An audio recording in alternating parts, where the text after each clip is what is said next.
Thank you, sir. Um, I, with this, we come to the end of this session.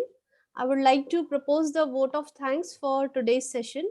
I'm extremely thankful to Ayurved Teachers Association for giving me this opportunity as a session coordinator for today's session. I'm really delighted that we got to hear such an eminent researcher, eminent speaker, Dr. Pratap Shankar sir from National Ayurved Research Institute, Thrissur, Kerala. CCRS has been working in this field, and I'm sure there will be more researches coming out of it. I'm also thankful to sir that sir has shared one of my research article in his talk today. It was really a pleasure to see our own article being quoted. Thank you, sir. It was very knowledgeable and practically applicable session today, sir. Thank you so much. We are highly obliged and happy to have eminent person as a chairperson today, Dr. Kandekar sir, who shared his on expert advice on today's topic. Also, Ayurved Teachers Association is pleased to have our co-chair, Dr. Sachin Khedikar sir, for gracing this event and conducting various sessions. Thank you, sir. Thank you for sharing your knowledge and coming as a co-chair to this session. Thank you, sir. I'm also thankful to Dr. Amar Kamble, sir, and Dr. Sonia Dahat, madam, today's day coordinators. This program couldn't have been successful without their constant help and support. They have always stood as pillars for conducting this session. Thank you, sir and ma'am. And last but not the least, I'm extremely thankful to all the delegates for their patient hearing. Without you, this wouldn't be possible. This session wouldn't be have been successful. With this, I declare the end of this session, our fourth session, that is research trends and prospects of Marma Chikitsa. I'm sure everyone must have benefited out of this extremely knowledgeable session. You are definitely taking some research ideas, something which has sir has conveyed. You can work on these research ideas, and definitely we can bring great on this underexplored topic of Marma Chikitsa. I hand over the session to today's day coordinator, Dr. Amar sir and Dr. Swati madam. Thank you so much, sir. Over to you, sir. Hello. Thank you. Yes. Thank you, our speaker, for the fourth session, Dr. K.M. Pratap sir. Sir has given many ideas regarding the researches in the Marma topic. And I'm sure that after attending this session, the various new upcoming research ideas on the topic of the Marma can take this topic of the Rachna Sharir to the new heights of the innovation.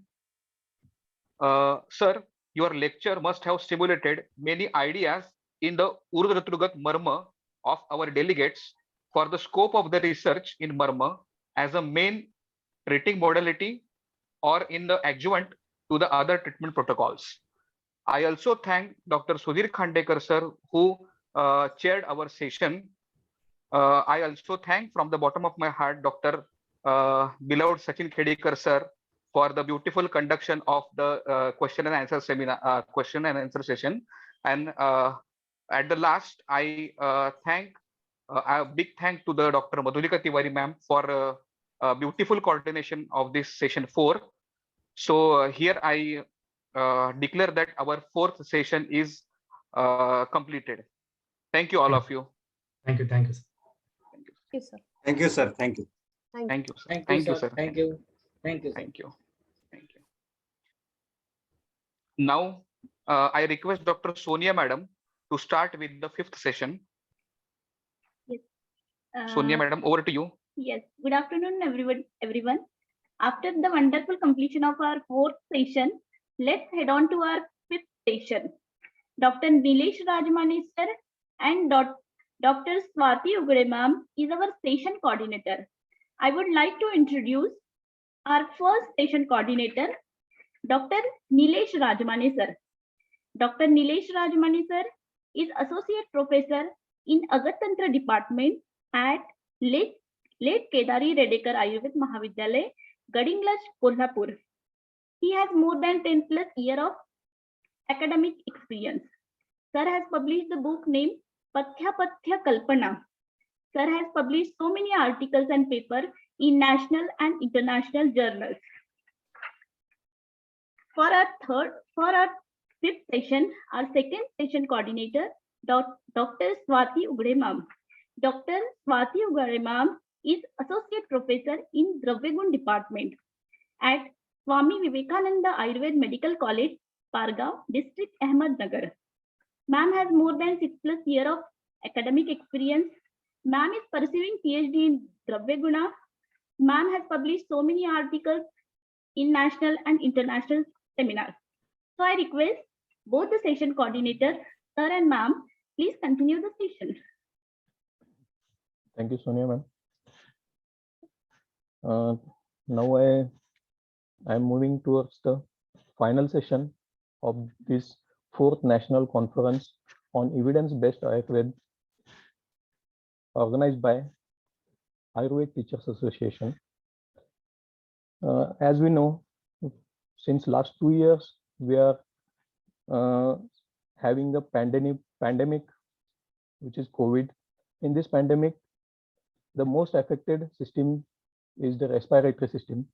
So for today's last session, the topic is fundamental approach in the therapeutics of respiratory diseases. So for this, I welcome the speaker, sir, chairman and co-chairman, and I will hand over the dais to my colleague to introduce the chairperson for today's session. Thank you, Dr. Rajmane sir. Good afternoon, all of you. I, Dr. Swati Ugade, going to introduce the chairperson of the session, Honorable Dr. Vaishali Kuchewar ma'am. It's my pleasure to introduce Dr. Kuchewar ma'am. Madam is currently working as the Dean in MG Ayurved College, Wardha. Ma'am has completed BAMS and MD Kai Chikitsa from Nagpur University in 1995 and 2001 respectively. Ma'am has also completed MPhil and PhD in health profession education from Datta Meghe Institute of Medical Sciences, deemed University, Wardha. Ma'am has guided 12 PG students and 3 PhD students. She has 20 years of clinical experience and successfully treated various cases such as AVN, chronic pancreatitis, CRF, etc. Ma'am has published more than 36 papers in Scopus and PubMed indexed journals. Ma'am has completed 4 clinical research projects on diabetes mellitus, dyslipidemia, thrombosis, and oxidative stress. She has received 10 copyrights and granted 1 patent. Ma'am has received Best Teacher Award for year 2011-12 and also Best Paper Presentation Award at 5th International Ayurveda Research Day Conference. Ma'am has participated in many national and international conferences as guest speaker, also presented many papers and posters. Now, I request Dr. Rajmane sir to introduce the co-chairpersons of the session. Over to you, sir. Dr. Rajmane sir. Okay, thank you, ma'am. For our last session, we have first co-chairperson, that is Dr. Sujata Shamkuvar ma'am, who is assistant professor at Department of Prasuti Tantra at Government Ayurved College, Jabalpur, MP. Ma'am has completed her UG from Nagpur University and PG from Ashtanga Ayurved College, Pune. Ma'am has clinical experience of 18 years and teaching experience of 14 years. Ma'am is member of BOS MP MSU Jabalpur. Ma'am is working on project Garbha Samskar, which is conducted by the MP government in collaboration with Government Medical College, Jabalpur. Ma'am has been felicitated as a Ayurved Alankar by BJP Chikitsa Prakoshta, Jabalpur, and Corona Yuddha Seva Sanman by respected CM Shivraj Singh Chauhan. And for our this session, we have second co-chairperson, that is Dr. Santosh Girbide sir. Sir has completed his BMS and MD from Government Ayurved College, Nanded, Maharashtra. Sir has completed his MD in subject Rog Nidan and Vikruti Vignan. Presently, Sir is Professor and HOD at Department of Rog Nidana Vikruti Vignan, R.A. Poddar Ayurved College, Waradi, Mumbai. Sir has clinical experience of 22 years and UG teaching experience of 19 years, PG teaching experience of 15 years, and PhD teaching experience of 5 years. Sir has guided more than 15 postgraduate students in Rog Nidana, published more than 30 research articles in various journals. Sir is coordinator of National Seminar Pranavah Shrotas. Sir has received Best Teacher Award by Yashwant Shikshan Prasarak Mandal, Kodoli. And in added to that, Sir has a special duty since 2019. Sir is working as an exam coordinator and OSD at State CET Cell, Mumbai, Maharashtra for UG and PG admissions for medical, Ayush and allied faculties. Now I will request to Dr. Sujata ma'am to introduce our eminent speaker, Dr. Srivastava sir. Over to you, Am I audible, sir? Yes, ma'am. Okay, thank you, sir. Good afternoon, one and all. I am Dr. Sujata Shamkwar, Assistant Professor in the Department of Prasuti Tantra and Stri Roga, Government Ayurved College, Jabalpur. I welcome you on the behalf of Ayurveda Teachers Association. At the onset, I would like to congratulate the team for organizing this 4th National Conference on Evidence-Based Ayurveda, accredited by MUHS Nashik. I would like to extend my gratitude towards Dr. Manoj Chaudhary sir for inviting me. Today, we are very fortunate to have eminent personality like Dr. Shirish Srivastava sir, Head of the Department, Swastha Vritta, Government Ayurved College, Indore, Madhya Pradesh. Sir obtained his BMS in 1997 from Government Ayurved College, Indore, and MD in Kai Chikitsa from MMM State Ayurved College, Udaipur in 2001. From 2004 to 2009, he worked as visiting lecturer and from 2010 as a regular faculty in the Department of Swastha Vritta at GSC Indore. He is conducting awareness programs and lectures on healthy living since last 19 years in various industrial organizations, schools, colleges, police training schools. Additionally, he has contributed to more than 70 health-related programs on All India Radio and webinars. Today's topic is fundamental approach in the therapeutics of respiratory diseases. Sometimes respiratory disorders may become fatal, so we can't ignore it. I request to Dr. Shirish Srivastava sir to throw more light on this topic. So over to you, sir. Before starting the session, I request all the participants, please mute your mic. And if you have any query, please put it in the chat box. Question answer session will be conducted by Dr. Nilesh sir. Thank you.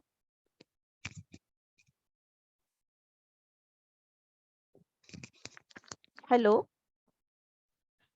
Hello. Okay, yes. Dr. Shirish sir. Yes. Am I audible?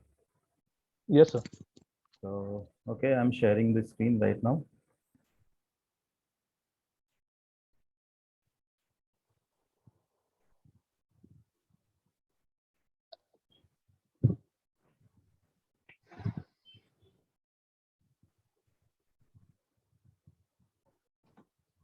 Okay, can you see the screen? Yes, sir. Okay. Yes, sir. Yes. Okay. Good afternoon, everyone. And thank you so much, Dr. Sujata Madam, for giving my introduction. And first of all, I would like to extend my greetings to the President of All India Teacher Association, Dr. Suryavanshi ji, for organizing such a very good seminar. And also extend my greetings to the coordinator, chairperson, and co-chairperson, and all the delegates who have appeared on today. Thank you so much, sir. So we will start with our topic. It is on the fundamental approach in the therapeutics of respiratory diseases. I have set up the window here.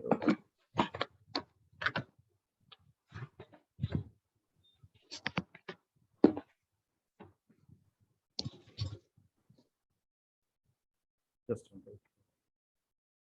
So as we know that the respiratory conditions are now very common in all the age group or economic classes and working group. But what my observation is that even we have seen a very bad time in last 2 years with COVID-19, and importantly, we all know that the infectious condition and the allergies are very common in economically good people. So we will discuss more on these issues, that why these are common, right from the data as suggested. The chronic respiratory condition accounts for a massive health burden in India. Around 93 million, out of which nearly 37 million are asthmatic. Now, India contributes to almost 11.1% of the global asthmatic burden, accounts for the or over 42% related death, making it the asthma capital of the world. Now, we already are diabetic capital of the world. So we have more asthma patient also. Another thing, now the COPD is an invisible epidemic. Almost 15 million people are diagnosed with COPD, and another 15 million have never been diagnosed.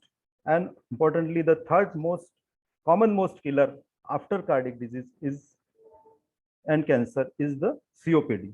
So these are the data that definitely gain the attention for the physician. Now, in my presentation, I will discuss modern view just to tell that the Ayurveda fundamentals are more relevant. And in my lineup of the presentation, I will discuss the perception on Swash Rog and Kas Rog, the diagnostic in present context, few case studies, 4-5 case studies, and the seasonal respiratory condition, plus challenges in managing the chronic respiratory cases with Ayurveda. So we will start, as we know that when the cause of disease are same, जो भी पहले कारण थे आज भी वही कारण है बीमारियों के, the manifestations are same, the symptoms and signs are same, जो पहले थे वही आज मिलते हैं, and prognosis भी वही है. आज भी हम देखते हैं जो बीमारियां हमारे यहाँ अगर लिखिए कि आप पे या आसाद है तो ज्यादातर उनमें से वही स्थिति. Then the preventive measures and the therapeutics are to be same. We will start with the निदान at first. अब इसमें आमतौर पे हम लोग जितने पूरे निदान देखते हैं, जरूरी नहीं है कि किसी भी बीमारी में, किसी भी व्याधि में सारे निदान मिल जाएं. मैं जिनकी बात कर रहा हूँ, जो भी एक अच्छे इकोनॉमिक स्टेटस से रहने वाले, जो आजकल आईटी इंडस्ट्री में काम करने वाले पेशेंट हमारे पास आते हैं, लगभग 19 साल से प्रैक्टिस कर रहा हूँ, तो उनमें क्या क्या निदान मिलते हैं उस पर बात करेंगे. साथ ही वात कफज क्यों बताया गया हिक्का श्वास को, इस पर भी बात करेंगे. तो जो आमतौर पे इकोनॉमिकली हेल्दी जो लोग रहते हैं उनमें क्यों हो रहा है, तो रजसा धूम वाताभ्याम की जब हम बात करते हैं तो आज कोई भी ऐसा बहुत कम होंगे जो आईटी इंडस्ट्री में काम कर रहे हैं कि जिनको एक्सपोजर होता होगा ज्यादा इस तरह का. वहां किस तरह का एक्सपोजर होगा, शीत स्थाना अंबु सेवनाथ. ज्यादातर वो लोग जो कंडीशंस में रहते हैं, घर में एसी होगा, ऑफिस में एसी होगा,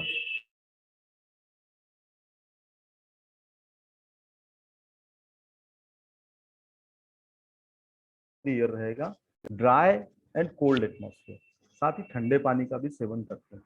व्यायाम को लेकर अगर हम टीनेजर की बात करें, क्योंकि यही केसेस ज्यादा आ रहे हैं, ओल्ड एज जो आ रहे हैं वो काफी सेटल है, पर नए जो आ रहे हैं टीनेजर्स या मिडिल एज के लोग, उनमें ये कि व्यायाम अधिक करना, पर व्यायाम अधिक नहीं करना, गलत समय पे व्यायाम करना, रुक्ष अन्नपान अन्न विषमाशनम, रुक्ष अन्न का ज्यादा सेवन करना. कई लोगों में आजकल नए लोगों में आ गया है कि भाई घी तेल नहीं खाना, तो रुक्ष अन्न, कॉफी का सेवन बहुत ज्यादा हो रहा है, चाय या कॉफी का.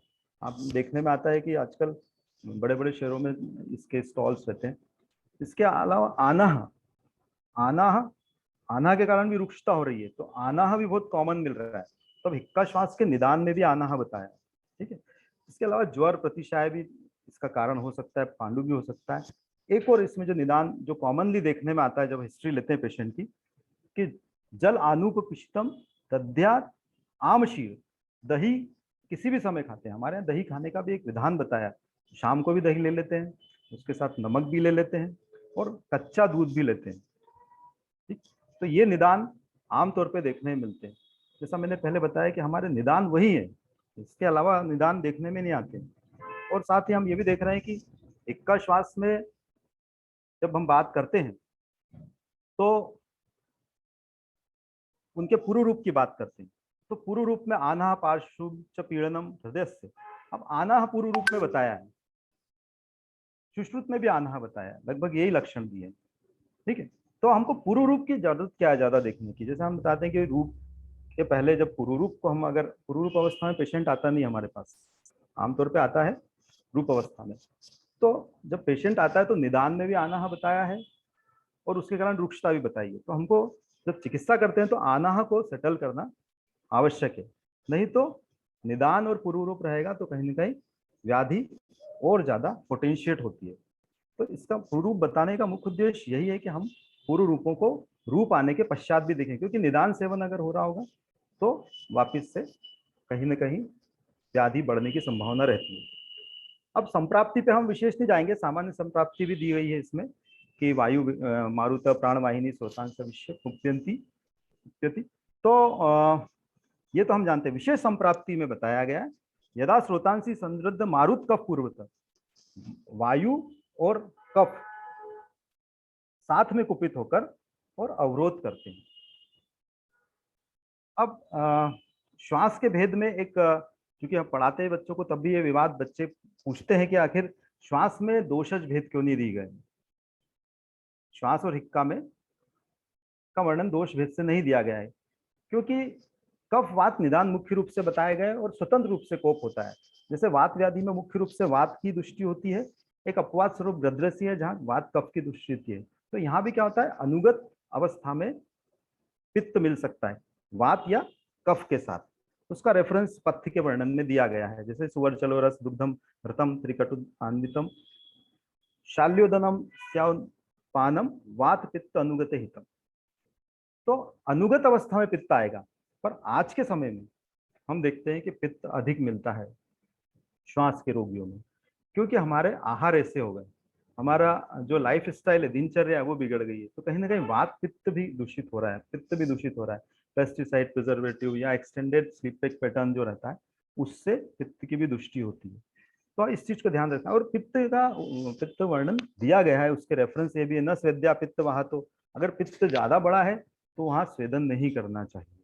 ठीक है, तो ये हमें रेफरेंस मिलते हैं। तो श्वास के भेद वात कफ अजित, क्योंकि निदान में भी वात कफ अधिक दिया हुआ है, 5 प्रकार के भेद दिए हैं, जो कि 3 असाध्य है, 1 याप्य और 1 का औषधि की भी आवश्यकता नहीं पड़ती है ज्यादा।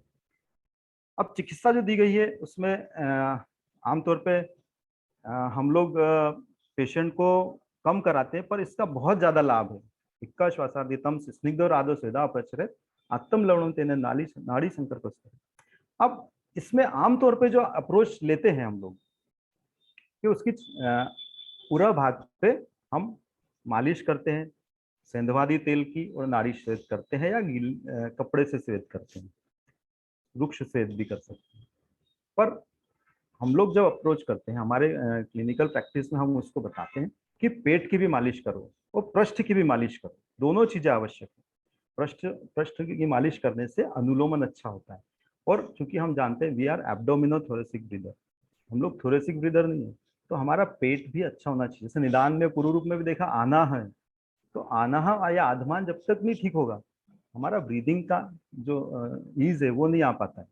तो इस चीज का ध्यान रखना चाहिए कि हमें संपूर्ण या तो स्नेहन सेदन करें या मुख्य रूप से कोष्ठगत पूरा में करें। इसके बाद स्नेहन सेदन के बाद वमन कराना है। ये बहुत ही एक इम्पॉर्टेंट चीज है कि श्लेष्मणि समृद्धे वमनम पाए। जब बहुत बड़ा हुआ है, अगर कफ बड़ा हुआ है तो वहां पर हमको वमन कराना है। थोड़ा सा मेरे इसमें क्या हो रहा है, आपकी विंडो आ रही है तो हाइड हो रहा है मेरे स्लाइड, थोड़ी सी स्लाइड ज्यादा वाइड है इसलिए। अब इसी का एक बहुत अच्छा सा उदाहरण दिया है। नव ज्वर के इसमें भी दिया है, नव ज्वर आमेशु रुक्ष स्वेद विणलंघनम समीक्षोल्लेघनम व अपि कार्य लवणम अंबुना। अब नवज्वर आम दोष में रुक्ष स्वेद और लंघन है, ठीक है, कब जहां दोष कम है, पर अगर दोष अधिक है तो उल्लेखनम वापि कार्य लवणम, नमक युक्त पानी से उसका उल्लेखन कराना है। इसको अगर हम आज के भाषा में देखें तो मैं चूंकि स्वस्थ से हूं तो कुंजल या जल धूती जिसको बोलते हैं, ये हमारे ज्वर के उसमें भी दिया हुआ है, ज्वर चिकित्सा में भी दिया हुआ है, आम दोष में कि लघु वमन करा दें उसको तुरंत।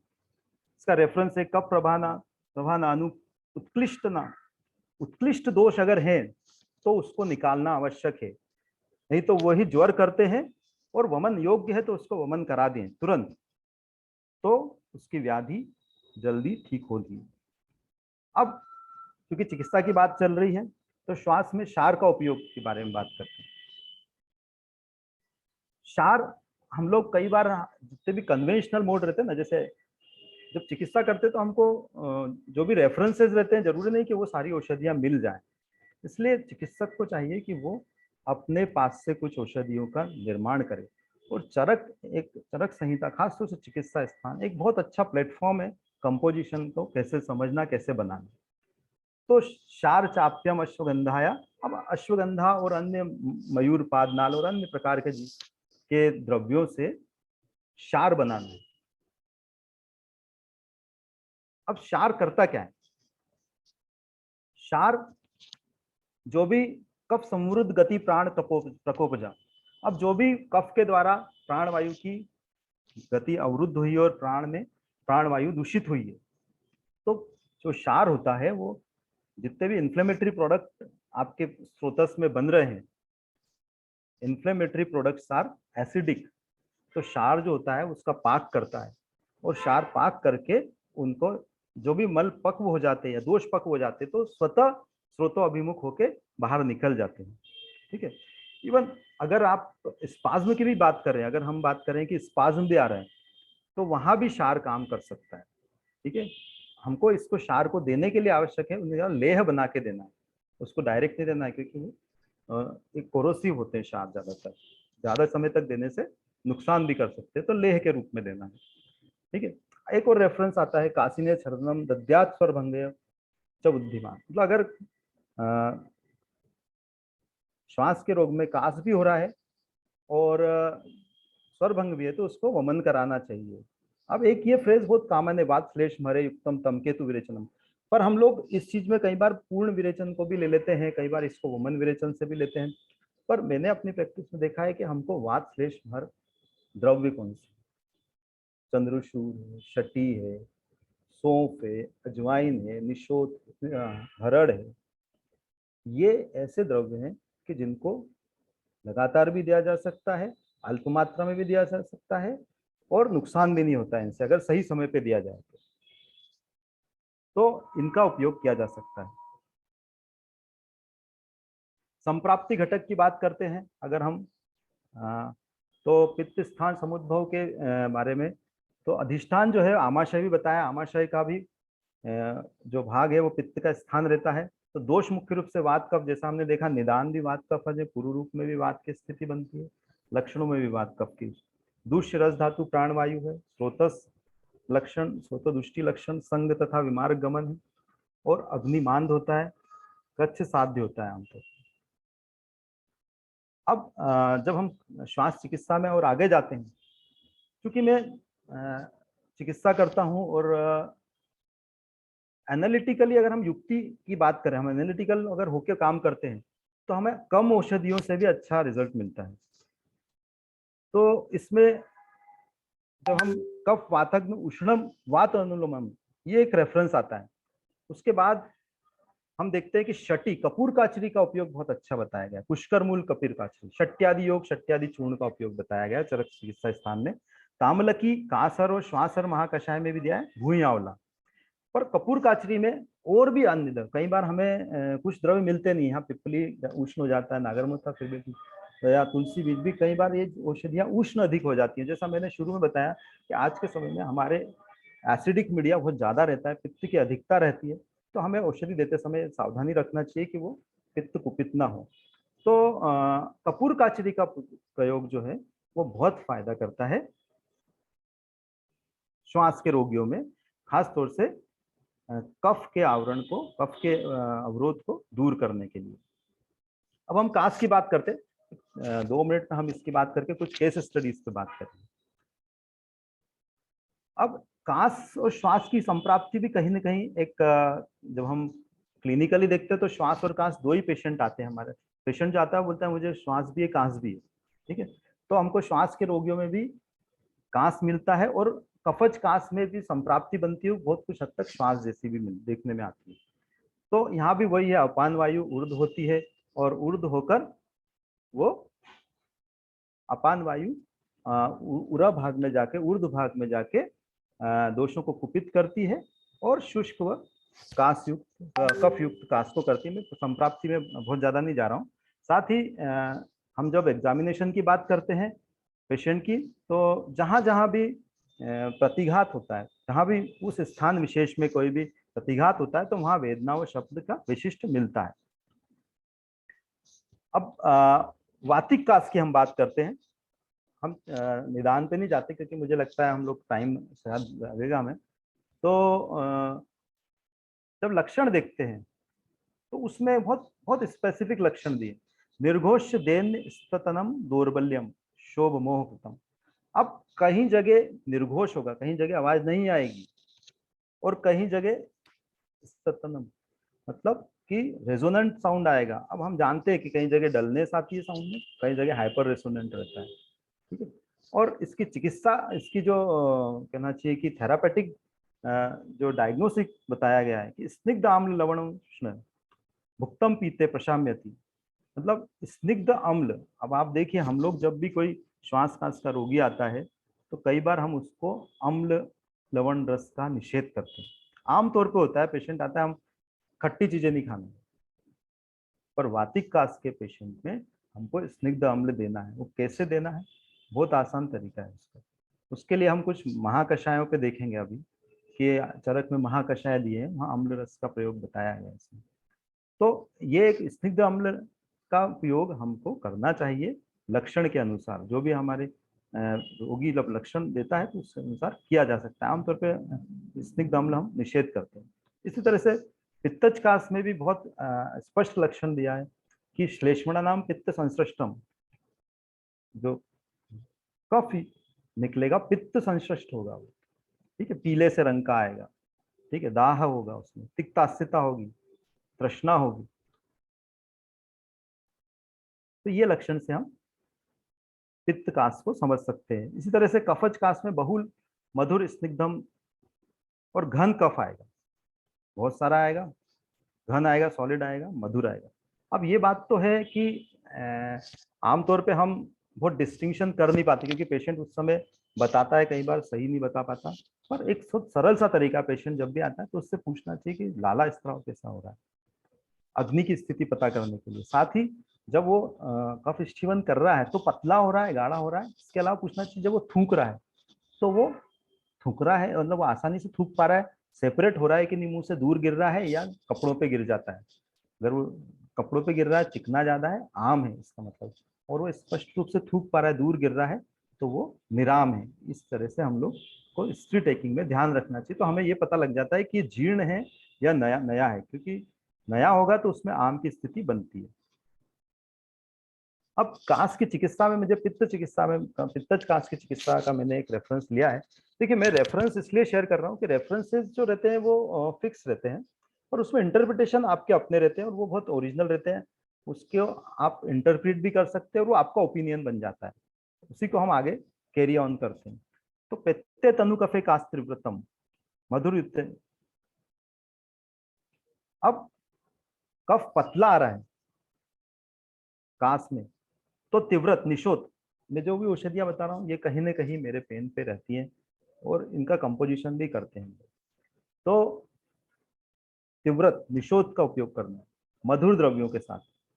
और दध्य घन कफे, जब घन कफ होगा तो तिक्तेर विरेचन, तो उसमें तिक्त औषधियों का प्रयोग करना है। अब ये जो रेफरेंस है, मैं बताऊँ, हम लोग को कई बार हम जब रेफरेंस देखते हैं तो जरूरी नहीं है कि आपको वो उसी चैप्टर में मिले।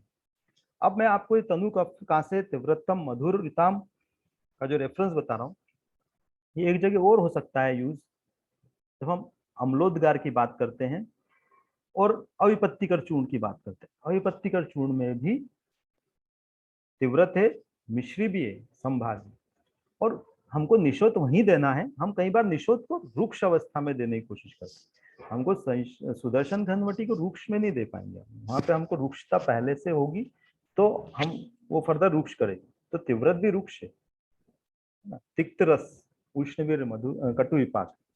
तो इसलिए हमको पित्त भी जो द्रवता हो, सस्नेहम द्रव अवलम सरम कटु, तो सस्नेहम द्रव, जहाँ पित्त की यह अवस्था हो, दोषों के गुण को ज्यादा देखना चाहिए, केवल दोषों की गुणवत्ता देखने के साथ साथ दोषों के गुण को देख, तो वहां पे वो बहुत एक्यूरेटली काम करता है।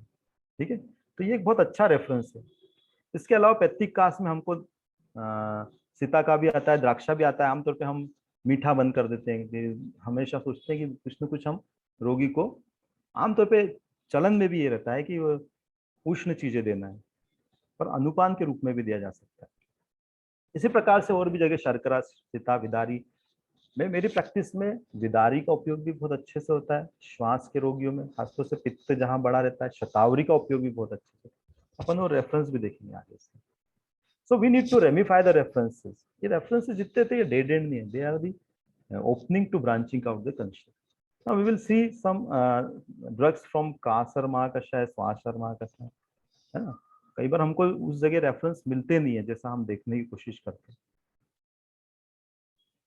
अब हमको कई बार जब हम चिकित्सा स्थान पढ़ते तो ऐसा लगता है कि जब स्कूल में कॉलेज में थे, यूजी में थे, तो लगता था कि सूत्र स्थान शायद इतना आवश्यक नहीं, पर अब ऐसा लगता है कि सूत्र स्थान ज्यादा आवश्यक है।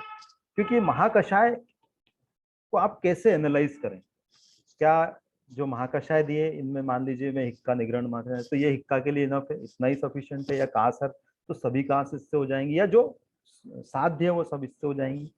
ये उन्होंने पॉसिबल द्रव्य दिए, इनके परम्यूटेशन कॉम्बिनेशन हमको बनाने हैं, इनको रेमिफाई हमको करना है। जैसे अगर अपन बात करें कि कासर महाकषाय और श्वासर महाकषाय, इसमें कुछ चीजें ऐसे ताम्लक ही, भूई आंवला कॉमन सा दिया हुआ है।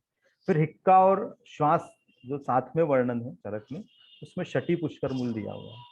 ठीक है, इसी तरह से आपके पास जब रोगी आता है, हम बहुत डिस्टिंक्टिवली नहीं करना चाहिए। आप जरूरी नहीं कि कोई श्वास का रोगी आया तो बिल्कुल एक्सक्लूसिवली श्वास ही है उसको ज्वर भी हो सकता है, उसको थकान भी हो सकती है, उसको अंगमर्द भी हो सकता है। तो जब कंपोजिशन करेंगे तो आपको कई सारी औषधि या औषधि के कंपोजिशन याद रहना चाहिए। अब आप यहाँ पे देखिए कि ज्वर हर हमको कुछ देना है, तो सारीवा भी दिया, मजीठ भी दिया है, पाठा भी दिया है। ठीक है, परुषक, अभया, अमल की विविध, त्रिफला। अब ये चीजें हम आमतौर पे आयुर्वेद में प्रचलन में है कि रक्त शोधन बहुत ज्यादा होता है, पर रक्त शोधन महाकषाय कहीं नहीं, ज्वरहर है ये रक्त शोधन कर रहा है। ठीक है, इसी तरह से श्रमहर महाकषाय, जब आपके पास पेशेंट आता है श्वास का, उसके अंदर दीनता होती है, दीनता एक लक्षण भी आया है। ठीक है, थकान बनी रहती है। ठीक है, एसिडिक मीडिया पूरे में आ जाता है। तो कुछ फल देने की बात कही है, द्राक्षा, खजूर, प्रियाल, बदर, दाड़िम, फल्गु। ठीक है, ये फल जो है, most of the fruits are acidic, alkaline in nature. Even जो आपका लेमन रहता है वो भी अल्कलाइन ही होता है, क्योंकि उसमें मिनरल्स होते हैं। तो फाइनल प्रोडक्ट बनता है इन फलों का, वो अल्कलाइन बनता है। तो श्रम में क्या होता है कि हमारे थक इसलिए जाते हैं हम कि कहीं ना कहीं हमारे अंदर एसिड की मात्रा बढ़ जाती है, आम बढ़ जाता है। किसी विशेष परिस्थितियों में भी थक जाते हैं, जब तनाव में रहते हैं या मेघाच्छादन में भी हम जल्दी थक जाते हैं। अगेन वही कि हमारा आम होता है, हमारा जो रेस्पिरेशन होता है पूरा नहीं हो पाता, तो एसिड ज्यादा बनता है। तो जितने भी रहते हैं, नारियल भी बहुत अच्छा अल्कलाइज है। अगेन अब जब हम बात करते हैं कि या तो रेस्पिरेटरी एलर्जीज की बात करें या स्किन पे भी कुछ हो रही है, तो हम कंठ महाकषाय लें, या स्किन के बारे में बात करें तो विषय या उदर्द प्रशमन महाकषाय लें, कंडुग्न महाकषाय लें, ये सारे आपके स्किन एलर्जी पे भी काम करते हैं। साथ ही विषग्न महाकषाय रेस्पिरेटरी जितनी एलर्जीज होती है उसमें भी बहुत अच्छे से काम करता है। So we will discuss few cases here, but I just must tell that we must be liberal enough to change our prescription to 1 एपिलिजन। आपको जब भी लगता है कि आप रिजल्ट नहीं दे पा रहे, आप तुरंत अपने आप को बदलने की कोशिश करें। I will not share single prescription here, क्योंकि हम जो मेडिसिन है वो बहुत समय तक देते हैं। एक पेशेंट हमारे कई बार 2-2 साल तक चलता है, वो ठीक हो जाता है, फिर भी हम बोलते हैं कि दवाई लेते रहो, बीच बीच में सिम्टम बढ़ते हैं। सिंगल प्रिस्क्रिप्शन शेयर करना मुझे लगता है कि वो कहीं ना कहीं फैब्रिकेशन आते हैं, उसमें फैब्रिकेटेड रहता है। ठीक है, so in our practice we offer required changes in prescription composition as per the seasonal changes and individual responses, change in the manifestation. कई बार बीमारी भी चेंज होती है अपनी। जैसे मुझे ध्यान है, जब कई बार पंचकर्म करते हैं तो उसके बाद प्रेजेंटेशन चेंज हो जाता है, ठीक हो जाती है बहुत बार, कई बार ठीक नहीं भी होती, उसका प्रेजेंटेशन चेंज हो जाता है स्किन कंडीशन का खास तौर से। तो इन चीजों को देखते हुए it is difficult to frame a single prescription. ठीक है, और कई बार हमको एग्जैक्ट मैनिफेस्टेशन मिलते भी नहीं है। आज के समय में जो टेक्स्ट में लिखे रहते हैं, कई बार मैनिफेस्टेशन उसके अलावा ही मिलते हैं, एडिशनल इटियोलॉजी भी मिल सकती है। ठीक है, और हमको डायग्नोसिस जब करते हैं तो हमको अग्नि दोष के गुणों को ज्यादा देखना चाहिए, आम निराम देखना है। और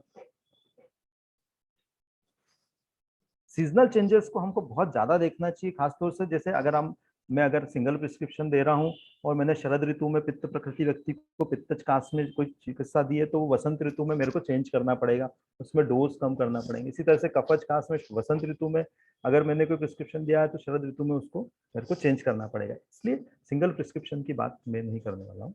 ठीक है, और आजकल क्या होता है कि हमारे पास जब पेशेंट आता है, मान लीजिए अस्थमा का पेशेंट आया या श्वास का पेशेंट, दूसरी कोई सी श्वास है या कास का पेशेंट आया, तो वो कई बार दवाइयाँ चल रही होती हैं और उनको हम एकदम से छोड़ने का नहीं बोल पाते हैं। उससे होता क्या है, मॉडर्न मेडिसिन के हम रेपरकशन देखेंगे कि हमें एग्जैक्ट सिम्टम नहीं मिल पाते हैं जो हम एक्सपेक्ट करते हैं। ठीक है, अल्टर्ड सिम्टम्स मिलते हैं, प्लस उस course of the treatment, modern treatment में the inherent response of cell filling वो चेंज हो जाता है। ठीक है, तो हमको कई बार एग्जैक्ट पिक्चर भी नहीं मिल पाता। ठीक है, फंडामेंटल्स हमेशा सेम रहेंगे, but the minute differences and interpretation and opinion will always be there. Now I will discuss, so here अभी मेरे प्रीवियस जो लेक्चर हुआ था उसमें भी इस तरह की कुछ बात हुई थी। डॉक्टर प्रताप सर ने बात कही थी कि प्रत्यक्ष बहुत कम होता है और अनुमान की त्रैकालिक भी होता है और वो सीमा रहित होता है। तो दर्शन स्पर्शन प्रश्न एक यूनिवर्सल रूल है डायग्नोसिस का, मॉडर्न साइंस में भी यही कहते हैं, इसके बाहर कोई डायग्नोसिस होता ही नहीं। तो हमको क्या line of treatment, line of examination कैसा रहना चाहिए? पेशेंट आ रहा है, सबसे पहले आपको उसको जनरलाइज सिम्टम को देखना है, टॉप टू टो तक देखना है, जब वो चल के आ रहा है या जैसे भी आ रहा है, चाहे वो रेस्पिरेटरी केस भी है तो भी उसको आपको टॉप टू टो तक देखना है। उसकी स्किन देखना है, हेयर देखना है, आई देखना है, टंग, स्किन फोल्ड भी देखना है। स्किन फोल्ड भी अग्नि की स्थिति बताते हैं, रस धातु की स्थिति बताते हैं। आप स्किन देख के, आईज देख के भी उसके दोषों की, कौन सा दोष कुपित है ये पता कर सकते हैं।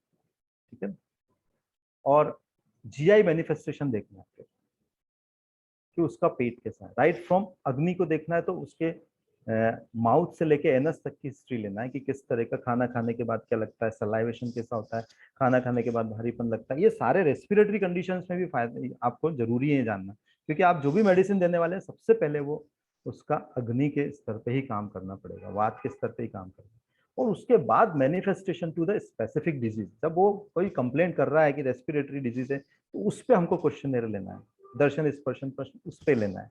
ठीक है, इससे बेनिफिट क्या होता है इस लाइन ऑफ एग्जामिनेशन से या क्वेश्चनर से, कि आपको एडिशनल भी कई बार कुछ डिजीज मिल सकती है, कुछ सिम्टम मिल सकते हैं जो कि वो नहीं जानता है, नहीं बताना चाहता है, और वो आपको फाइनली ट्रीटमेंट देने में हेल्प करता है। इसी के साथ हम जब इस फ्रेम में काम करते हैं तो प्रकृति का भी एग्जामिनेशन होता है। प्रकृति एग्जामिनेशन बहुत आवश्यक है। श्वास कांस के रोगी, जीर्ण रोगी आते हैं हमारे पास कई बार, तो जब जीर्ण है तो उसमें कहीं ना कहीं प्रकृति मदद कर रही होती है। तो हमको इसमें आम निराम देखना है, लाला स्त्राव कैसा है, आत्मान आटोप कैसा है, फिर साम निराम के अनुसार कफ इष्ठिवन हमने बात करी थी अभी कि आम अगर कफ है तो वो कैसा होगा और निराम है तो कैसा होगा, दोष भेद आ सकते हैं उसमें। ठीक है, डोजिंग को लेके भी मेरा सोचना रहता है कि हम कई बार एज के हिसाब से दवाई लिख देते हैं कि उसकी अगर एडल्ट है तो हम ज़्यादा डोज देते हैं, पर उसकी अग्नि कैसी है उस पर हमको ज़्यादा उस हिसाब से डोजिंग करना चाहिए। ठीक है, और हमारा उद्देश्य ये रहना चाहिए, कोई सी भी चिकित्सा करते हैं कि अग्नि को बढ़ाना है, जो भी अग्नि कम है, और वात का जो भी कुपित हुआ है उसको स्वस्थान में वात को लाना है। अब औषध, ये तो हमने बात करी कि हम किस आधार पे पेशेंट को देख रहे हैं। अब औषधि के बारे में भी हमको थोड़ा सा एक माइंडसेट बना के रखना चाहिए। मैंने अभी पहले भी बोला था कि कई बार हम रेडी मेडिसिन के बारे में ज्यादा सोचने लगते हैं, तो औषधि की कार्मुकता के लिए भी हमको, चाहे निदान कर रहे हैं या औषध की कार्मुकता अगर हम देख रहे हैं, तो 3 प्रमाणों का उपयोग करते हैं। तो हम जब पढ़ते तो वहां लिखा रहता है प्रत्यक्ष, अनुमान, आप्तोपदेश। अब आप्तोपदेश और प्रत्यक्ष सभी करेंगे। आप्तोपदेश की बात अगर हम जब करते हैं तो सब लोग वही सुन रहे हैं, सब वही पढ़ रहे हैं, प्रत्यक्ष भी देख रहे हैं, पर एनालिसिस इसमें डिफरेंट हो सकता है। अनुमान आप्तोपदेश को भी एनक्रोच कर रहा है, प्रत्यक्ष को भी एनक्रोच करेगा। ठीक है, और इसी से आपका फाइनल आउटकम आएगा। तो जैसे मैं एग्जांपल बता रहा हूँ आपको कि गोरखमुंडी, अब गोरखमुंडी का यहाँ कहीं रेफरेंस नहीं, बट गोरखमुंडी is responsible to resolve subtle शोथ, वो सूक्ष्म शोथ जो रहता है, उरह भाग, ऊर्ध भाग, शिरो रोग के भी सूक्ष्म शोथ को बहुत अच्छे से वो दूर करता है। फुटकी जो है वो लोअर पार्ट में जो शोथ हो रहा है, मिडिल पार्ट में जो शोथ हो रहा है उसको करता है। जौ, पुनर्नवा, सूंठ, देवदारू, सिंधव नमक, ये पूरी बॉडी के शोथ को कम करते हैं। जौ, वाट्यमांड की अगर हम बात करें प्रमेय चिकित्सा में, मधुमेह में, तो जौ जो है, जो भी आपका लिक्विड फ्लूइड मेटाबॉलिज्म है और मिनरल मेटाबॉलिज्म है, उसको रीस्टेट करने का काम बहुत अच्छे से करता है। ठीक है, और एक मेरा ऑब्जर्वेशन ये भी रहा है कि जब हम कई बार कोशिश करते हैं कि ओबेस पेशेंट का वजन कम करना है, नहीं हो पाता, पर जब आप श्वास खांस के रोगियों को जब ओबेस होता है और आप सामान्य यही औषधियां दे रहे हैं, जहाँ अग्निवर्धन और वात को रीस्टेट करना है, वात का फर औषधियां दे रहे हैं, तो उसका वजन भी कम होने लगता है। वहाँ 15-20 दिन बाद या 1 महीने बाद आता है तो बोलता है मेरा 2 किलो वजन कम हुआ। ठीक है, तो कहीं ना कहीं ये जब कॉम्प्रिहेंसिव हिस्ट्री टेकिंग लेते हैं उसके बाद जब हम उसको औषधि देते हैं तो ये बेनिफिट होता है। और हमको क्लिनिकल प्रैक्टिस में ये कोशिश करना चाहिए कि हम ज्यादा से ज्यादा औषधियां खुद बनाएं। ठीक है, क्योंकि चरक चिकित्सा is the perfect platform to learn composition making. उसमें जो सीक्वेंस दिया है, सीक्वेंशियल दिए, दोष कौन कौन से कुपित होंगे, दोषों की कौन कौन सी अवस्था होगी, जो चिकित्सा स्थान में जो औषधियां दी गई है वो बहुत सीक्वेंशियल दी गई है। और प्रभाव, हम आमतौर पे एक औषधि का प्रभाव की बात करते हैं कि मान लीजिए अर्जुन है, रद्द है, अशोक है, वो स्त्री रोग के लिए काम करता है। अब वेदनाहार महाकषाय की अगर मैं बात करूं तो वेदनाहार महाकषाय में अशोक दिया हुआ, ठीक है, कायफल भी दिया है, सेमल भी दिया है। ठीक है, तो इनके वाइडर यूज होते हैं, प्रभाव के अलावा भी यूज होते हैं। तो इसलिए जब ड्रग कंपोजिशन जब आप बनाएंगे, खुद प्रिपेयर करेंगे, तो आपको उसके प्रभाव, उस कंपोजिशन के प्रभाव के बारे में भी चिंतन करेंगे। जैसे अगर मैं एक एग्जांपल दे रहा हूँ, मुस्तकारिष्ट क्या है, वो हमारे आमाशय और पश्चिमानाशय, पक्वाशय सभी जीआई ट्रैक्ट पे पूरे में अग्नि का कैलिब्रेटर का काम करती है। डोज का ध्यान रखना है, खाने के पहले भी देना है, कहीं जगह खाने के बाद भी देना है, वो स्पेसिफिक है। पर एक मैंने उदाहरण दिया कि मुस्तकारिष्ट एज ए कंपोजिशन वो कैलिब्रेटर है, वो अग्नि बड़ी भी होगी, रुक्षता होगी या स्थिरता होगी, वो कैलिब्रेट करती है पूरे मुस्तकारिष्ट। Now I will discuss the first case. This is a case of 52-year-old lady with yellow expectoration, very mild dyspnea. पित्तज कांस के लक्षण थे और वो ऑलमोस्ट पित्त प्रकृति थी। उसको बचपन में जॉइंडिस भी मल्टीपल टाइम हुए थे। उसके दांत बिल्कुल पीले थे, पीला ही उसको क्लेश होता था, अम्लोदगार भी रहता था, दाहा रहता, और हमेशा कंप्लेन करती थी कि तिक्तास्थ्यता है। ठीक है, श्वास का जितना भी थोड़ा भी होता था, वो जैसे ही कफ निकल जाता पीत का वर्ण का, उससे उसको रिलीफ हो जाता। तो लगभग 1.5-2 साल ट्रीटमेंट चला। आज के समय में कोई भी दिक्कत नहीं, कुछ उसको जनरल मेजर्स बताए हुए वो उसको फॉलो करती है। वो क्या है अपन बात करते हैं कि हमने पित्तज कास में देखा था, तिक्तास्थितम स्वरामय तृष्णादाहो श्लेष्मणा पित्त संसष्टम, ये लक्षण उसमें है। अब उसको शुरू में क्या किया, क्योंकि दोष ज्यादा है, आमाशयगत है, तो वमन कराया, क्लासिकल वमन जो हम करते हैं मदन फल मधुयष्टि सेंधा नमक से मधु से, उसको वमन कराया। उसके बाद रिपीटेडली कुंजल कराया, हर 15 दिन या 21 दिन में उसको कुंजल कराया, 2-3 बार अपने सेटअप पे कराया, फिर उसको बता दिया गया 3 से 4 महीने 3 महीने तक उसको कुंजल कराया गया।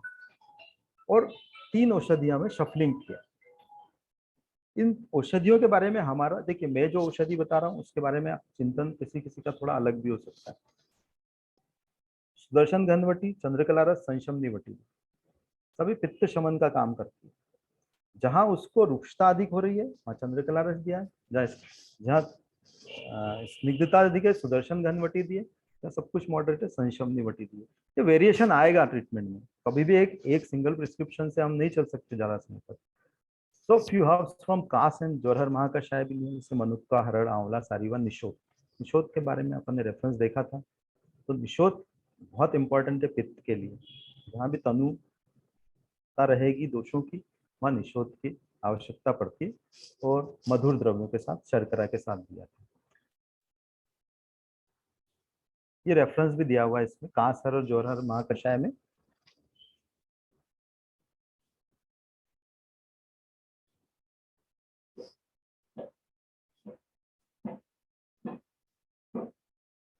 पित्ते तनुकासे तीव्रतम मधुरिताम, ये रेफरेंस से इसको हमने डील किया था। अब एक 5 year old girl, chest pain, gross Disney, तो डिस्निया ज्यादा था क्योंकि वो 5 साल का बच्चा था और लगभग 3 साल से उसको ये तकलीफ चल रही थी। कंप्लेंट थी left sided chest pain, increase on walking, dyspnoea, dry cough, watery salivation, आम द्रव स्ट्यूल, तो कम होता था, मुश्किल से निकलता था ना आम द्रव, माइल्ड कफ, ज्वर बना रहता था थोड़ा सा, आम मल होता था क्योंकि वो एंटीबायोटिक्स का प्रोलॉन्ग यूज था, तो जो भी उसका इंटेस्टिनल फ्लोरा था पूरी तरह से डैमेज था, और मल की कंसिस्टेंसी भी नहीं थी, तो वो दिक्कत थी उसमें, दौर्बल्य बहुत ज्यादा था उसी कारण से। ठीक है, ड्राई हॉट स्किन, स्त्री थी निमोनाइटिस की स्त्री थी उसको, और माइल्ड प्लूरल रब थे, क्रेपिटेशन था, लेफ्ट साइड में स्वेलिंग भी थी, टूरिसी थी उसको, हाइलर कंजेशन था, जो भी उसने एंटीबायोटिक्स चली थी, तो ब्लड पैरामीटर जो है वो नॉर्मल थे लगभग, WBC ऑलमोस्ट नॉर्मल था, ESR 20-22 के, हीमोग्लोबिन कम था, प्रकृति क्लासिकल कफ पित्त थी। अब वहां पे हमारा टारगेट क्या था, आम पाचन करना है, उसकी अग्नि बढ़ाना है, कफ का शरण करना है, शोथ दूर करना है। ठीक है, अब हम एक जो सिद्धांत है वो जानते हैं कि अक्तम लवणम तेलेन नाड़ी शंकर प्रस्तर। अब इसके साथ ही हमको ये भी देखना है कि वो बलवान है कि दुर्बल है। ठीक है, ये जो क्लासिफिकेशन दिया है ये क्लिनिकल लेवल पे बहुत काम आता है। तो उसको मृदु सेद दिया, सेंधवादी तेल से अभ्यंग किया, मृदु सेद दिया। ठीक है, आमतौर पे जब क्रॉनिक इलनेस हो जाती है तो उसमें निराम अवस्था आने लगती है, पर इस केस में उसको आम अभी भी था, एंटीबायोटिक्स का प्रोलॉन्ग केस था, और चूंकि वमन करा नहीं सकते थे, बच्चा छोटा था, BID डोजेस चालू करा, शटी चूर्ण, पुनर्नवा चूर्ण, विदारी, एलवा, वेदना शमन महाकषाय का औषधि है एलवा, कायफर वेदना महाकषाय, संज्ञा स्थापन महाकषाय की एलवा, कायफल वेदनाहार, पिप्पली चूर्ण, सौंफ चूर्ण, सब अनुलोमन करना, ताम्र लेखन करना है, नया टिश्यू जहां भी बनाना है और लेखन करना है, दोनों काम ताम्र बहुत अच्छा करता है, यशद भी यही काम करता है, हिंगवाष्टक चूर्ण अनुलोमन, काला नमक अगेन अनुलोमन, धान्यक मिश्री जल के साथ दिया गया, मात्रा अग्नि के अनुसार अल्प मात्रा दी गई, शुरुआत में BID डोज दिया है क्योंकि छोटा बच्चा रहता है, वो अक्वेंटेड नहीं रहता है, आप जो औषधि दे रहे हैं पहली बार दे रहे हैं, उसको मुहुर्मुहु देना संभव नहीं रहता है। जब उसके सिम्टम कम हुए, प्लूरिसी सेटल हुई, उसको श्वास लेने में आसानी हुई, लोकलाइज स्वेलिंग दूर हुई, उसके बाद लेटर ऑन सितोपलादी चूर्ण, सौंफ, कासिस भस्म, रसूट, मल्टीपल डोजेस दिए, द्राक्षावले। आफ्टर रिकवरी उसको लगभग 6 महीने लगे रिकवरी में, उसके बाद 3 साल तक, क्योंकि चाइल्डहुड में जो भी इंजुरी रहती है उसको उसी समय ठीक किया जाता है, अदरवाइज अगर इन्फ्लेमेशन बना रहा लंग पेनकाइमा में तो वो फाइब्रोसिस में जाता है। तो उसको लगभग 3 महीने तक कुमार कल्याण रस दिया गया, और वो भी पुराने गुड़ के साथ दिया गया, क्योंकि वो भी अगेन लेखन करता है, सर्कुलेशन इंप्रूव करता है लोकल। तो कुमार कल्याण रस BID डोज में दिया गया 3 महीने। यहाँ भी चूंकि उसको वात पित्त का प्रिडोमिनेंस था, तो इस बात का ध्यान रखा गया कि बहुत उष्ण औषधि नहीं दे, उसका अनुपान पे विशेष रूप से ध्यान दिया गया। ठीक है, तो हमारे मुख्य रूप से कई बार हमको जब क्लिनिकल प्रैक्टिस में बैठते हैं तो आपको व्याधि को समझने में मुश्किल होती है। हम अगर प्री डिटरमाइंड होकर बैठते हैं तो हमें दिक्कत नहीं जाती है कि हम फिक्स हो जाते हैं कि ये बीमारी है। पर अगर हम प्री डिटरमाइंड होकर नहीं बैठते हैं तो कई बार व्याधि को समझने में दिक्कत जाती है। तो ज्वर से शुरू करना चाहिए। कुछ भी समझना तो कोई ना कोई ज्वर का उदाहरण मिलेगा आपको। ठीक है, तो वातोलवण पित्त मध्य कफहीन सन्निपात ज्वर में भी श्वास एक तीव्र लक्षण के रूप में आता है। तो सामान्य से ज्वर और औषधियों से भी शुरू करते हैं, और वात को हमेशा लक्षित करें, वात को टारगेट करें हमेशा, तो आपको किसी भी रोगी को तुरंत फायदा देने में आसानी होती है। चरक की हर एक संप्राप्ति देखिए, ज्वर से लेकर योनि व्यापक तक, सब में संप्राप्ति में शुरुआत में वात की दृष्टि बताई। चरक संहिता ऐसा लगता है कि वात की कुछ चिकित्सा बताई। तो 2 फंडामेंटल्स को हम अगर ध्यान रखते हैं तो कहीं ना कहीं, और ऐसा होता है प्रैक्टिस में, कहना आसान रहता है कि आपको कई बार बीमारी समझ में नहीं आती। जब ओपनली हम बैठते हैं, तरह तरह के केसेस आते हैं, तो हमें सामान्य सी चिकित्सा शुरुआत में देना चाहिए। अब एक पुलिसमैन, एक मेरे पास बहुत अभी अच्छा केस था, ये रिसेंट केस ही है। उसकी कंप्लेंट थी evening dyspnoea with extreme air hunger. अब चूंकि पुलिस का जॉब ऐसा रहता है कि इरेगुलर लाइफ शेड्यूल रहता है, और वो ब्रोंकोडायलेटर जो भी शेड्यूल रहते हैं वो काफी 30 साल से ले रहा था।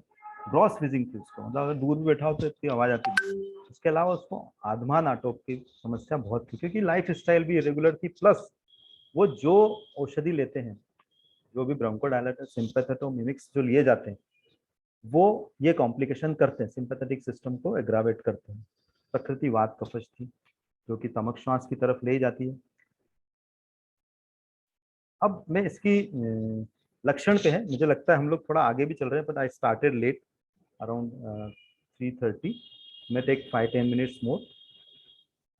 Doctor Sujata, is it okay to carry on? Yes sir. Okay, sir. Okay, thank you. तो हम बहुत डिटेल में नहीं जाते, पर ये जितने भी लक्षण इसमें दिए हैं वो सारे उसमें प्रेजेंट, जो जो मुख्य लक्षण मैंने इसमें हाइलाइटेड है वो सब उसमें मौजूद रहते। ठीक है, और उदावर्त अजीर्णो क्लिन्न थी रोधज। ठीक है, अब संतमक कांस के भी उसको लक्षण थे। हमारे पास 2 चैलेंज थे उसको सेटल करने।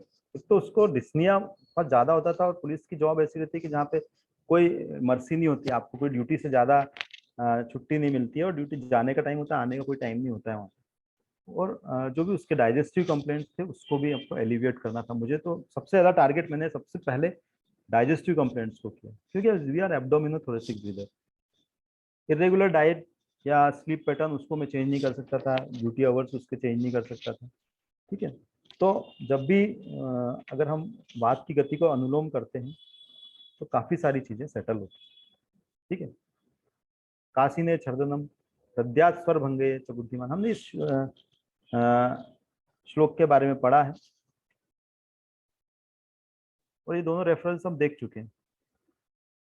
तो लाइन ऑफ ट्रीटमेंट क्या रखा उसका? Pippalyasava Kankasava 15 minute before the meal with equal water.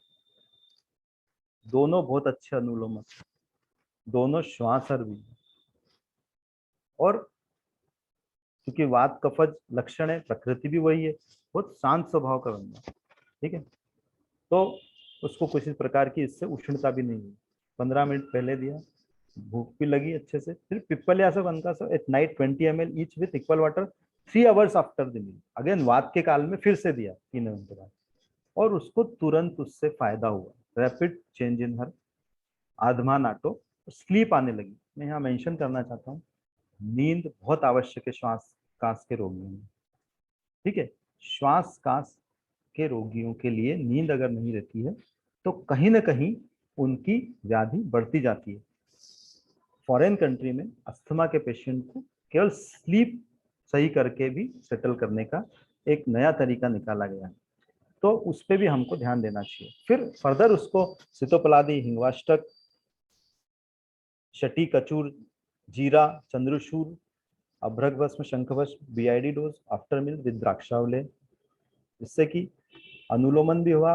और जो शटी कचूर है ये न केवल प्रोकाइनेसिस करते हैं बल्कि ये एंटी स्पाज्मोटिक भी है। जरण, चंद्रशूल, ये सारे एंटी स्पाज्मोटिक भी हैं।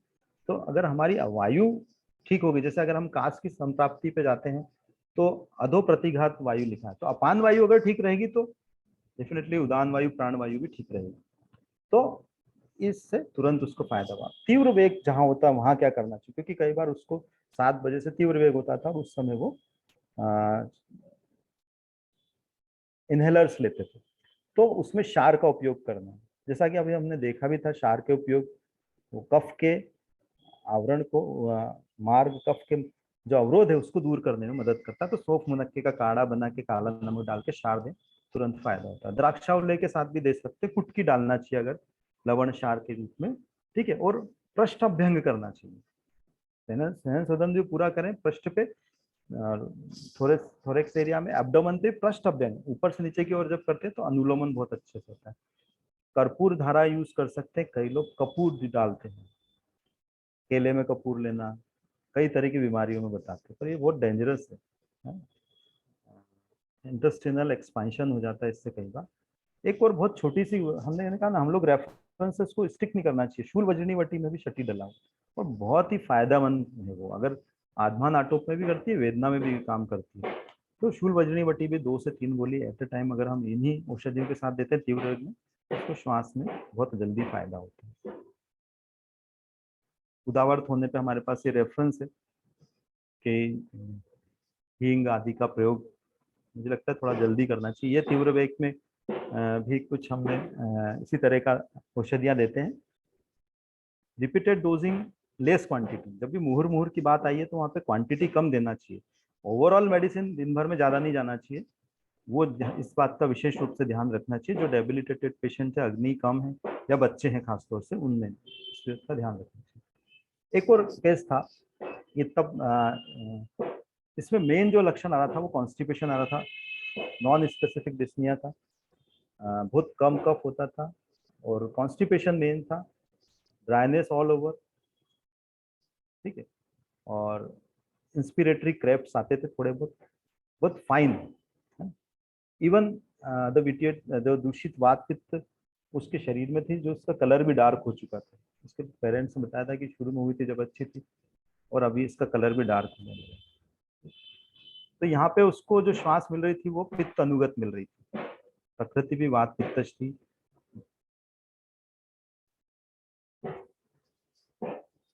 सबसे पहले तो आनाहा को सेटल किया, क्योंकि हमने देखा है कि उसके निदान में भी दिया हुआ है श्वास रोक के और पुरुरूप में भी, उसको सबसे पहले सेटल करना। तो आरगवद अवले 3-4 दिन तक दिया। एलादी वटी क्यों लिखा है, हम लोग जब भी कभी रुक्षता होती है और कोई औषधि देते हैं, चाहे आरगवद मृदु है, फिर भी हमको मृदु औषधि साथ में देना चाहिए जो कि सॉफ्टनर हो। एलादी वटी बहुत अच्छी सॉफ्टनर है इंटेस्टाइन को, या गंधक वटी भी दे सकते हैं जो कि आंतों की वात को कम करती है। आंतों में वात अगर कम रहेगी तो कोई भी औषधि दे रहे हैं परगेटिव, वो आसानी से काम करते हैं। फिर यहाँ पे उसको सितोपलादी, राल, यशत, माक्षिक भस्म दी गई मक्खन घी के साथ। शुरुआत में 5 बार दिया गया 15 दिन तक, फिर कम कम करते चले गए। मैं राल का बताना चाहता हूँ। राल बहुत अच्छा सारक भी है और जो भी डैमेज होता है कॉन्स्टिपेशन के कारण उसको भी ठीक करता है। तो 3 महीने तक ये दिया गया, बहुत अच्छे फायदे हुए उसको। साथ ही बाद में सौंफ और मुलेठी का चूर्ण घी के साथ और आरगवद अवले के साथ फैकल्टेटिव, जब भी उसको कॉन्स्टिपेशन होता है तो उसको आरगवद अवले, मुलेठी चूर्ण, घी, यही दिया गया। कोई बहुत बड़ी औषधियाँ नहीं दी गई। साथ ही रिफाइंड ऑयल, पैकेट फूड जो बच्चे आजकल बहुत ज़्यादा प्रोन रहते हैं, वो चीज़ उसको अवॉइड करने को बोला। लास्ट केस जो डिस्कशन का हमारा है वो एक पेशेंट है जो कि उसको क्लासिकल सिम्टम आते सुबह 7 बजे, शाम को 7 बजे डिस्निया रहता है। अब वो ब्रोंकोडायलेटर लेते हैं, उसका इसोफेगस भी बहुत नैरो, उसको मेडिसिन कोई टेबलेट ले नहीं पाते, बड़ी मुश्किल से छोटी छोटी गोली ले पाते। मैं थोड़ा जल्दी कर रहा हूँ यहाँ पे। अब ये हम समझते हैं कि कोल्ड ड्राई एयर जो रहती है वो इरिटेट करती है एयरवे को, तो ये भी एक सिम्टम है तम का कारण से। उसको क्या दिया गया, सुबह 4 बजे और शाम को 4 बजे डोजिंग किया गया उसका, जो मेडिसिन देने का टाइम, क्योंकि 7 बजे था तो सुबह 4 बजे वात के काल में। ठीक है, ये रेफरेंस मिलता है ऐसा विषम ज्वर की जब हम चिकित्सा करते हैं, तो विषम ज्वर में वेग आने के पूर्व, वेग आने के समय औषध पान का उल्लेख दिया गया है। ठीक है, तो यहाँ पे भी हमने जो औषधियाँ दी गई, उसके अलावा हमने चूंकि क्षार भी दिया सुबह के सुबह, सौंफ, मनुक्का का काढ़ा, काला नमक, यवक्षार, ये सुबह सुबह दिया गया, द्राक्षावले के साथ दिया गया। पृष्ठ अभ्यंग, कंठ सुधारक वटी, आइदर टाइम, बहुत अच्छी एंटी स्पाज्मोटिक है, ब्रोंको डायलेटर भी है कंठ सुधारक वटी। अब इसके बाद टीडीएस डोज में सुबह और शाम के तो ये रहे जो अर्ली मॉर्निंग 4 बजे और इवनिंग में था।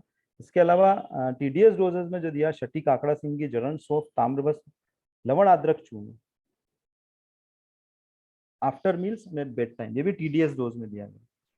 उसको मुश्किल से 15 दिन में बहुत ही अच्छा रिस्पॉन्स रहा, और वो पेशेंट अब अपने जो उसका नॉर्मल रूटीन, सबसे पहले उसको सुबह के समय बंद हुआ 7 बजे, जो मैनिफेस्टेशन आते थे उसके एक्यूट सिम्टम आते थे, फिर शाम के समय के भी बंद हुए, तब भी पूर्ण रूप से स्वस्थ है।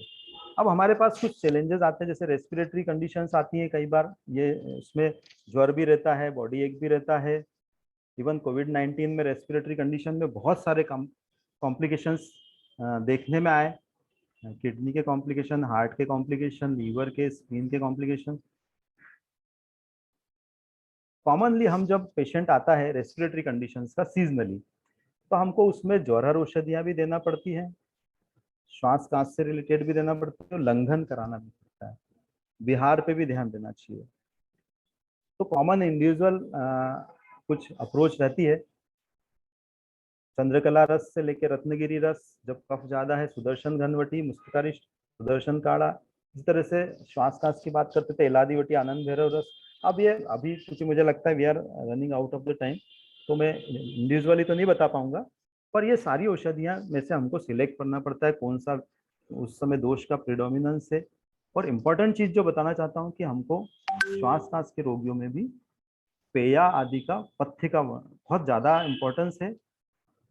और नेति कुंजल प्राणायाम, भ्रामरी, अनुलोम विलोम, ये बहुत जल्दी फायदा देते हैं रेस्पिरेटरी कंडीशन में। अब कुछ चैलेंजेस हमारे पास आते हैं, जब पेशेंट आता है तो ये सारी दवाइयाँ लेके आता है और उनके कॉम्प्लिकेशन भी लेके आता है, और हमको एकदम से हम बंद भी नहीं कर सकते, अगर बंद करते तो उसके सिम्टम बढ़ सकते हैं। तो इसके लिए हमको कुछ आयुर्वेदिक औषधियाँ हैं जो कि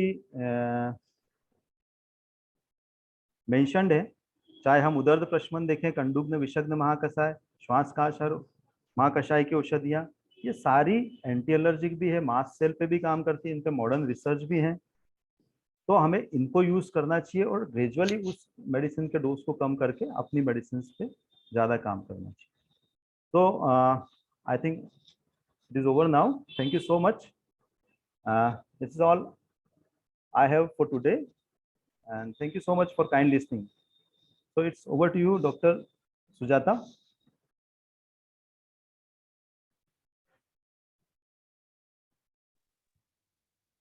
Okay, thank you, sir. It was very knowledgeable session, and the topic was really very vast, but sir has concluded it within a limited time. So can the coordinator Hello, ma'am. hello? Yes, ma'am. Okay, over to you, sir. Yes. Thank you, sir, for your nice lecture. I request Dr. Swati Ugle, ma'am, to conduct question answer session. If there is any question from the listeners. Hello, sir. There is no question at all. Okay. I think no. Hello. Hello. Yes, yes, sir. Srivastava sir. Yes. Sir, you were talking about the use of Pathya Kalpana in respiratory diseases Yes, at the end. Sir, yes, can you put some light on that? sure. Yes, sir. Sir क्या होता है, हम लोग जब patient usually क्या होता है, जैसे घर में किसी भी तरह का फीवर हुआ, मैं अभी जो बात कर रहा हूँ ये क्रोनिक केस की नहीं बात कर रहा हूँ, एक्यूट केस की बात कर रहा हूँ। तो आमतौर पे अपनी लाइफ स्टाइल को कंटिन्यू रखते हैं पेशेंट, और घर पे अगर वो चाहे तो भी उसको पथ्य देते नहीं कि यार तुम तो खाओ, क्योंकि मॉडर्न डॉक्टर ये बोलते हैं कि आप तो सब खाओ, कोई दिक्कत नहीं है। जैसे मैं आपको उदाहरण देता हूँ, कोविड में बोला गया कि प्रोटीन लो, कई लोगों ने नॉनवेज नहीं खाते तो भी नॉनवेज खाया, ठीक है। हम लोगों ने चूंकि यहाँ पे कार्ड डिस्ट्रीब्यूशन किए, इंडिविजुअल घरों में जाके बताया है लोगों को, तो हमने हमारे यहाँ जो पेया और यूष का जो वर्णन दिया है ना, वो हमने प्रिस्क्राइब किया। और हम यहाँ पे क्या करते हैं कि आमतौर पे पेया बनाना हम बोल जरूर देते हैं कि आप पेया बनाओ या यूष बनाओ, पर आप देखिए जो बना रहा है उस पर कितना आता है, क्योंकि वो खाना ही बना रही है और उस पर्टिकुलर ड्यूरेशन में तो उसके यहाँ कोई मेड भी नहीं आ रही थी। तो हमने क्या बताया कि आप मूंग के दाल का आटा बना लीजिए, चावल का आटा बना लीजिए, ताकि जल्दी बन जाए। सूप बनवाया उसको, और उसको मान लीजिए मूंग की दाल का सूप बनवाया, उसको तड़का लगवा के जब दिया तो 5 से 6 बार दिए। हमने कहा आज 2 दिन तक आप यही लो, तो न केवल रेस्पिरेटरी कंडीशंस में फायदा हुआ, ज्वर तो उसी दिन उतर जाता है उसका, और उसको जो अंगमर्द या सदन मिलता है, जो दौर्बल्य मिलता है, वो दूसरे तीसरे डोज से ठीक हो जाते हैं, क्योंकि अग्नि वृद्धि होती है। और मतलब कोविड के जो सब एक्यूट या मॉडरेट या माइल्ड केस थे, उनमें बहुत अच्छा, जहां हम कम्युनिकेशन कर पा रहे थे, हॉस्पिटलाइज नहीं थे, उन केसेस में बहुत अच्छा फायदा मिला। इसी तरह से जब क्रोनिक केस भी आते हैं तो उनमें भी हम लोग यही बताते हैं कि मान लीजिए आप अस्थमेटिक पेशेंट आ रहा है, तो न केवल मील्स बल्कि मील के टाइमिंग पे भी ध्यान देना चाहिए कि कब उसको सिम्टम आ रहा है, उसके थोड़ी देर पहले भोजन दे दें कि उस समय उसको एग्रावेशन ना हो। कई बार जैसे मैंने बताया, एक केस आया था कि 7 बजे होता है, तो हमने उसको खाना भी थोड़ा जल्दी कराया, ठीक है। तो इसी तरह से इसमें जो पथ्य देंगे हम, एक उदाहरण देता हूं मैं आपको, नागरमोथा और आंवला, जैसे कॉन्स्टिपेशन रहता है, ये मैं बात कर रहा हूँ एक पुलिसमैन के केस की बात करी थी, जहाँ उसको आना आदमान रहता है। तो उसमें अभी मुझे रेफरेंस एग्जैक्ट ध्यान नहीं आ रहा, जब हम यवागु बनवाते हैं और उसमें नागरमोथा और आंवला डलवा के, तो इतना मृदु विरेचक काम करता है वो कि उसे मतलब आप पेशेंट का पहले दिन ही रिस्पॉन्स था कि आज मुझे पहली बार मोशन अच्छे से हुआ, जबकि हमने उस पेशेंट में आप देखिएगा कि हमने कोई विरेचन नहीं दिया उसको, केवल नागरमोथा और आंवले का 2-2 ग्राम उसकी खिचड़ी में डलवाया बनते समय। तो इससे अनुलोम होता है, जो भी हमारे दशमूल साधित यवागु का भी वर्णन है। तो जो मूल औषधि का जो रिजल्ट है, उसके अलावा कुछ एडिशनल रिस्पॉन्स मिलता है हमको पथ्य कल्पना में।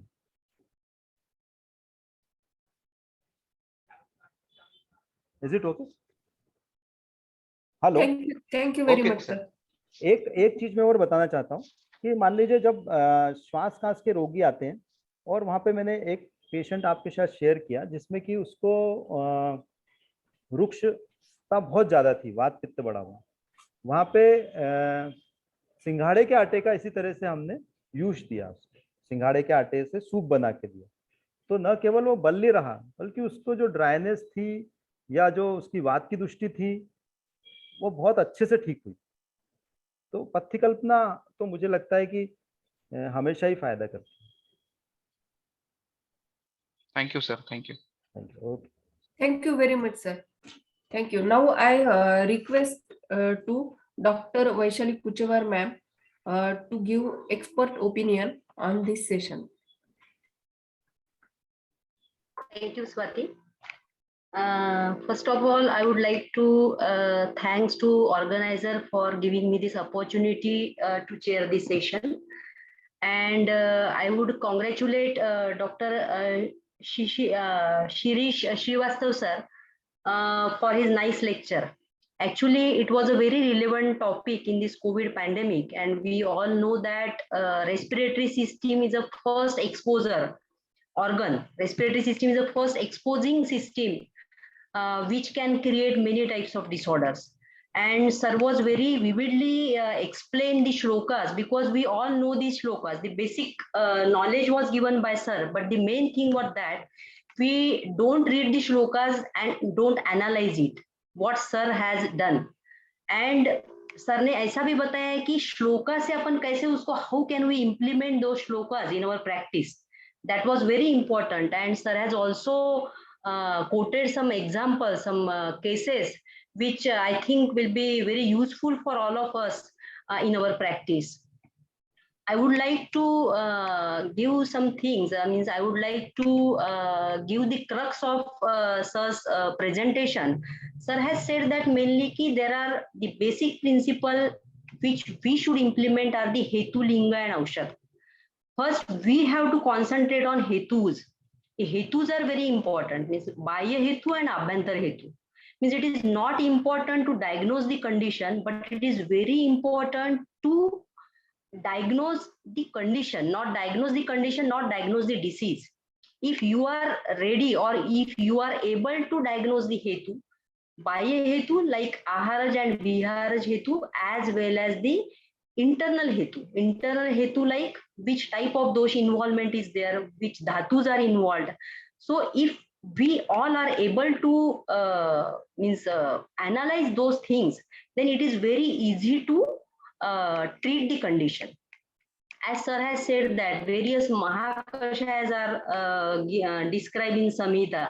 So it is not important to use only Kasahar and Shwasahar mahakashaya in all types of respiratory condition, but we can use various types of mahakashaya like Vishagna mahakashaya, or sir has said Sangyaharan mahakashaya. So all types of medicines, various very descriptive mahakashayas and all the various herbs are described in Ayurveda. But it is the doctor, it is the duty of ours to use it properly as per the condition of the patient, as per the predominance of dosha of the patient and the agni of the patient. So sir, really a very nice presentation, sir. I congratulate you again. And I would like to emphasize one thing here. As the title of our national conference is evidence-based medicine or evidence-based Ayurveda. So I think we should publish all the things which we have done. We know that most of the Ayurveda people are doing very well. Means they are expert in various treating various conditions which are difficult to manage by modern medicine. But the thing is lacking here is we don't publish the things. So it is very important to publish our work. So I would request all the delegates present here as well as all the experts to publish your work, whatever you are doing. And the next thing which I want to clarify here is that there are many things of respiratory system, like specifically that MDR tuberculosis is there, COPD, as sir have said that it's a very burning problem nowadays, as well as bronchial asthma is very important disease, where Ayurveda people can do very well. And here the integrated approach is very important. As हमको सबको पता है कि जैसे MDR tuberculosis में modern medicine में कुछ नहीं है, सो वहां पे it is very important to integrate, to do the work with modern people, and it is we all are doing for the betterment of society. So it is needed to be a integrated approach. So once again, I would like to thank to organizer for giving me this opportunity. Thank you very much. Thank you, ma'am. Thank you, Vaishali Kuchevar, ma'am, for the expert opinion. And I would like to thank you, Dr. Srivastav sir, for giving such a knowledgeable lecture on such a vast topic in this short period. Thank you very much, sir.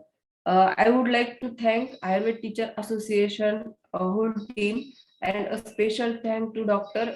Chaudhary sir for giving me opportunity to coordinate this session. I would like to thank Dr. Sujata Shamkur ma'am and Dr. Santosh Girubide sir for attending this session as a co-chairperson and giving all of you your valuable time for this session. Thank you, all of you. Now I would like to hand over the session to Dr. Amar and Dr. Sonia ma'am for the next session.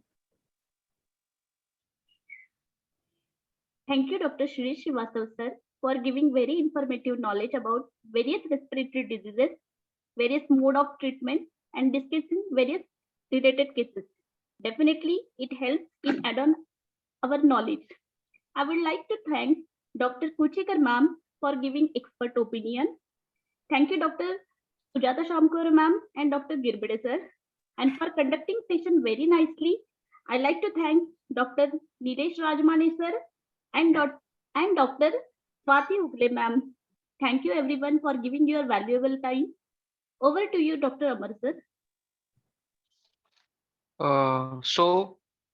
We have come to the end of first day of our fourth national seminar at Account 2022. At the end of this first day of the seminar, I thank from the bottom of my heart to all the eminent speakers for lectures full of knowledge and innovative ideas. I thank all the chairperson and co-chairpersons for making every session interactive and fruitful. I thank to all the session coordinators for great coordination of the sessions and making first day of the seminar successful. I thank to Dr. Rahul Suryavanshi sir, Dr. Nitin Chandurkar sir, Dr. Manoj Chaudhary sir, Dr. Anand Madgundi sir, and other dignitaries of Ayurved Teacher Association for giving us the opportunity and believing us in conduction of the seminar. I, Dr. Amar Kamble, and on behalf of Dr. Sonia Dahat, we are the today's day coordinators. And here I declare that the first day of the seminar is ending here with the discipline and successful conduction more than expected. So thanks one and all. And I am ending today's Zoom meeting here. Thank you all of you for so much patience listening. Thank you so much. Thank you. Thank you, Srivastav sir. So we can end here today's Zoom meeting.